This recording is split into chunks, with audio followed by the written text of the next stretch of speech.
తోవెంట పోతుంటే మనకు ఏ 100 రూపాయల కాగితం అన్న దొరికిందనుకో వావ్ అని మురిసిపోతాం. అదే 500 కాగితం దొరికితే హబ్బా అని ఎగిరి గంతేస్తాం. అదే 500 రూపాయల కట్ట దొరికితే నా అంత అదృష్టవంతులు ఇంకెవ్వరు లేరని మురిసిపోతాం. గట్లనే మధ్యప్రదేశ్ రాష్ట్రంలో కూడా పోలీసు వాళ్లకు కోట్ల రూపాయల విలువ చేసే మాల్ దొరికిందట. మరి గదేంది ఎట్లా దొరికిందనేది పురాగా అరుచుకొని వద్దాం పారి. ఇగో గీడ పార్కింగ్ చేసిన బండిని చూస్తురు కదా, ఇగో గీ బండ్లనే దొరికింది కిలోల కొద్ది బంగారము, కోట్ల రూపాయల పైకం.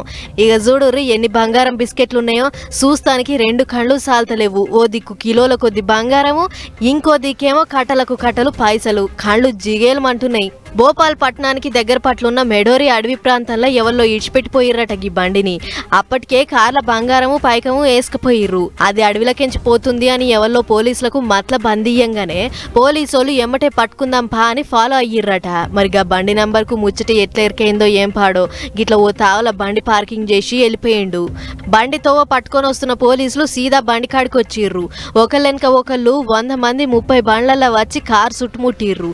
ఇక బండి కొలాయించి చూస్తే అందులో 40 కోట్లు విలువ చేసే 52 కిలోల బంగారము, 10 కోట్ల పైకము పట్టుబడ్డది. మరి గీ అరకింట బంగారం కోట్ల రూపాయలు పిక్కటంతా మెలుక్కొని పోతున్నాడు ఎవడు కావచ్చు, మొదలు అసలు గీ బండి ఎవరిది కావచ్చు అని అత్తా పత్తా అరుచుకుంటే గాల్వేర్లుండే చేతర్ గౌర్ అనే టోంది అని తేలిందట. అంతేకాదు వీడు ఆర్టీఏ ఆఫీస్ లో కొలువు చేసి మానేసిన సౌబర్ శర్మ అనే కానిస్టేబుల్ కు జాన్ జబ్బనట.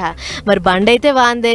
మరి కిలోలకు కిలోల బంగారము, కోటాను కోట్ల పైకం సర్దుకొని పోతుండు వాడేనా కాదా? ఓ కాళ్ళ అయితే ఇదంతా ఎవరికి ముట్ట చెప్పిపోతుండు. ఇంట్లో అసలు మాజీ కానిస్టేబుల్ పాత్ర ఏమన్నా ఉన్నదా, లేకుంటే సర్కార్ అధికారులు రియల్ ఎస్టేట్ దందా చేసేటోళ్ళు రాజకీయ నాయకులకు పాత్ర ఏమన్నా ఉందా అని ఇషారా చేస్తుర్రట పోలీసులు. మరి ఆడెవడో గాని ఇన్కమ్ ట్యాక్స్ అధికారులకు ఇటు పోలీసు వాళ్ళకు పెద్ద పని పెట్టి కూసుండు అని అనుకుంటుర్రు ముచ్చటిన పబ్లిక్.